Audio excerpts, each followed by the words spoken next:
Dapat daw munang maituro at maipaliwanag sa mga tao ang tungkol sa calories bago ito ilagay sa menu ng mga kainan. Yan po ang reaksyon ng ilan nating kababayan sa bagong ordinansa sa Quezon City. Mas maganda raw kasing maintindihan muna ito kaysa basta-basta na lang ilagay ang calorie count sa menu sa lahat ng restaurant sa lungsod.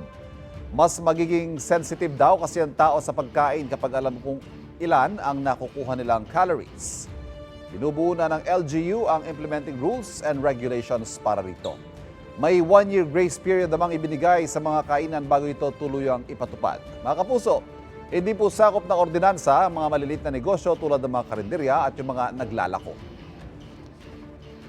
Kapuso, para laging una ka sa mga balita, bisitahin at mag-subscribe sa GMA Integrated News sa YouTube. Sa mga kapuso abroad, samahan nyo kami sa GMA Pinoy TV at sa www.gmanews.tv.